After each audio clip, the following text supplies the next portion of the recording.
Okay, section 5.1, we're going to look at functions again. Back in section 2.4, we got a definition of a function, and I kind of put some sketches up here that shows what we learned in 2.4. Basically, 2.4 said that a function was a relation, in other words, it maps an x to a y, where the domain elements or the x values are never repeated. So for example, this relation f here, I never get a repeat on the x values or the domain, so this is a function. Over here, same thing, no repeats. Even though this y value repeats, that's okay. The only requirement for a function is that the x values or the domain elements are unique. Let me fix that. Okay. And then here, this is a case where h isn't even a function. So it's out because it has a domain or an x value that's used more than once. The other thing that we learned in 2.4 is if you actually have a drawing, then you can use a vertical line test, because if I draw a vertical line through a graph like this, and it only hits the graph once, that means that that x value is only tied to one y value. So in other words, that x value will not repeat. So the vertical line test is something we had. Vertical line test. And again, that just says if I can draw a vertical line and it hits the graph at most once, because it may miss it completely depending on the graph, then we're okay. So like for here, this vertical line hits 0, that's good, and it only hits once here, so that looks great, but look what happens here. A vertical line there means it's hitting the graph twice, so that x value is used 2 different times, so it would actually repeat. I would have x comma this y value, x comma this y value, so that's not a function. And then of course this one, the parabola, this is a function. Okay. So that's kind of our background on functions. What we're looking at today is a new kind of function, and that is a one-to-one function. The idea of a one-to-one function is this. If I have an x value and it relates to a y value, then I could kind of reverse that. If I have a y value, I'm only going to get one x value. So for example here, I have a y value, different y value, different y values. So I have different y values associated with x values. As it turns out, this is going to be a one-to-one function. Here, we have a problem. I have a y value, but look at here, this y value is repeated. So the idea of a one-to-one function is this. Over here, if I give you any y value, you can tell me what the x value is. Over here, if I give you any y value, you may or may not be able to tell me what the x value was, because if I give you 3, what are you going to tell me? Is x equal 2 or 5? There's confusion there. So this is not a one-to-one function. This isn't even a function, so it's not even in the argument. So the definition of a one-to-one function is that we can call them y elements, but let's say range, because that's the second part of the coordinate pair. X, y values would be the range in this case. Y items or elements, pair or match up with only one domain element. So they got to be unique with only one domain element.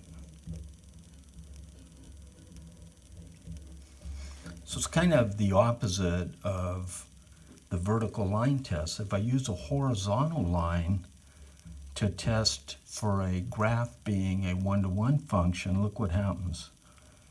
If the horizontal line hits more than once, that would mean I would have a y value with two different x values, like I had here. So this one's okay. So this is actually a linear. This would be like y equals mx plus b. That's a one-to-one function. Okay, this isn't a function, so we don't even worry about it. This is a function. However, we don't have a problem here and here, but as soon as I get to here, look what happens. Here's a y value, but I got two different x values associated with it. So even though a parabola that opens up or down is a function, it's not a one-to-one function. So that's the idea behind a one-to-one function. Okay. Now, if a function is one-to-one, we can find an inverse function. In other words, if there's no confusion as to what a y value would be, in other words, here I'm not sure what this y value is compared to x. Here I am. If you have a one-to-one function, then you have an inverse function.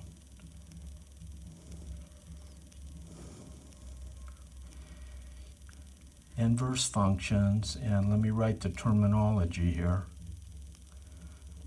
An inverse function, if f is a function, then the inverse of that is f minus 1. That is not an exponent. Okay, that means inverse function. For example, when we write a function like this, that doesn't mean f times x. That's just a function, f of x. That's the same thing here. That's not f to the minus 1. That means this is an inverse function of this function. Okay, since they're kind of the opposites of each other, they actually undo each other. So here's some rules. If I have a function and I have an inverse function, if I had the set of coordinate points here like I do up here, and let's just look at f here, then if f is defined like this, I'll just rewrite it here.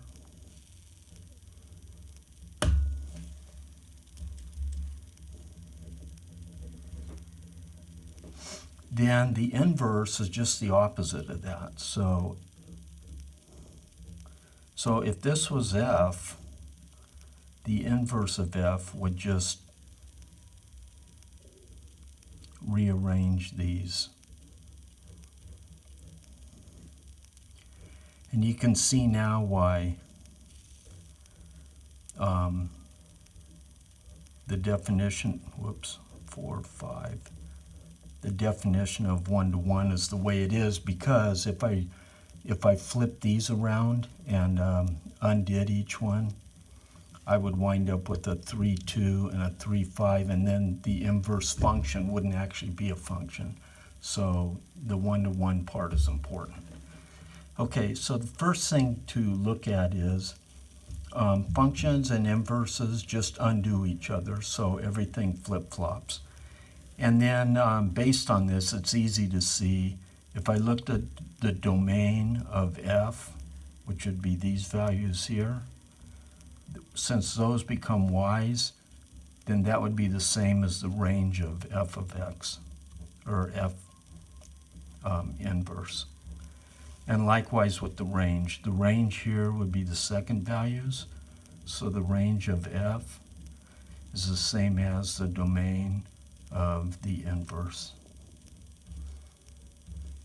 Okay, so we have these rules. Okay, so they're pretty straightforward. We don't need to do any more with them.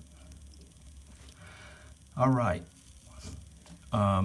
So what they do, F and F inverse, they basically undo each other. You can kind of see it, because here, if I put in a 1 and I get a 2, over here for the inverse, if I put the 2 in, I get a 1 back. So they're the opposite of each other. They undo each other. So let's have an example and see how that works. Suppose I'm given g of x,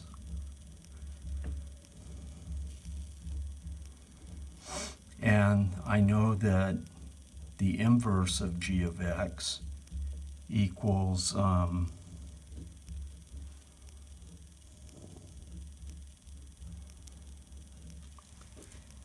then let's see how this works.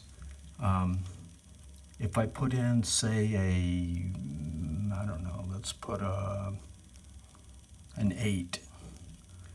What is g of 8?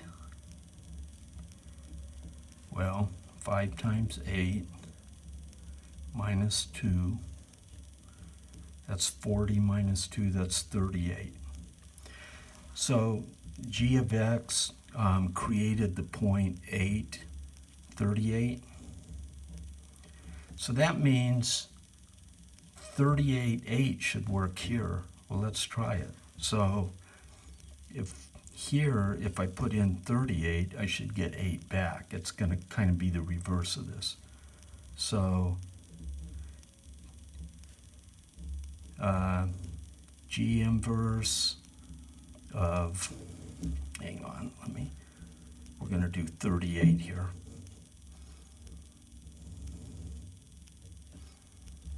And let's see what we get.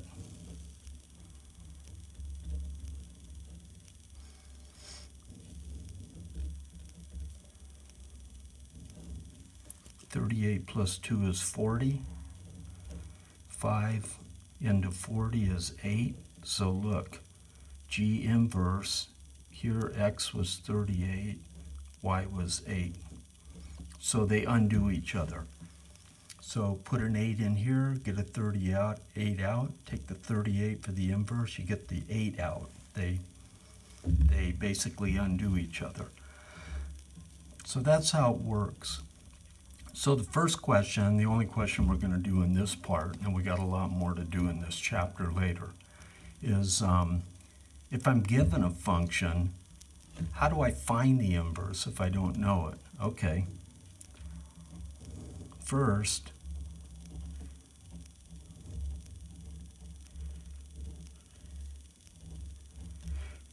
you got to have a one-to-one function. So you got to be given a one-to-one function. So if I'm given a one-to-one function, how do I find the inverse? It's easy. The function is probably going to be written like this, some sort of an equation. Step 1, you want to change that because we're going to use y and x. It'll be easier to figure it out. You're going to want to rewrite it like this. Y equals, and then whatever those x values were there. 2. Now that you have y's and x's, and since we swap things around here, that's what you're going to do here. Once it's written like this, you're going to swap the x's and the y's. Swap x and y. And then once you do that, you're going to solve for the new y, which will be, when you take the x out, you put a y in its place. Now you're going to solve for that y. So solve for y. That's how you're going to do it. So let's work one example here. Suppose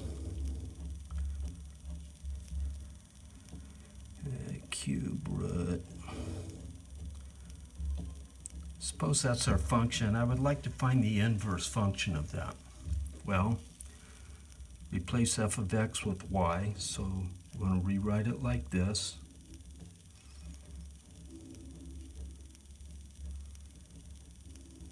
So that's our first step. Second step, swap the x's and the y's. So wherever I have a y, put an x. Wherever I have a put an have an x, I put a y. Step 3, we want to solve this for y. So first thing I got to do is get rid of this cube root because I got to get that y out of there. So I'm going to take the cube of both sides. So we can do this. So that's x cubed equals, and the cube root and the cube cancels. So I have y plus 3.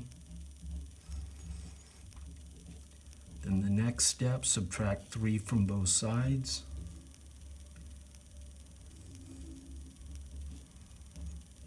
And that's our inverse function, so I could rewrite that as the inverse of x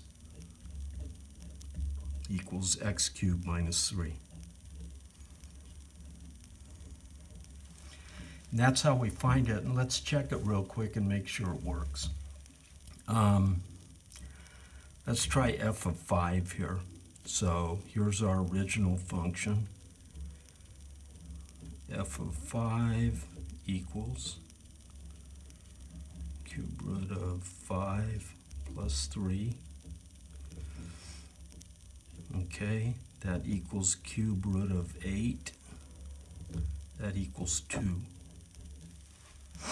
All right, so that means for this function, instead of 5, 2, which we have here, we're going to wind up with 2, 5, but let's make sure that works. So in other words, if I put in 5 here and get a 2 here, if I put in 2 for x here, I should wind up with an 8 here, but or a 5, but let's see if it works. So x is 2, 2 cubed is 8, 8 minus 3 is 5. So f of 5 equals 2, f inverse of 2 equals 5. So that's how you do it. Okay, that's it for this part.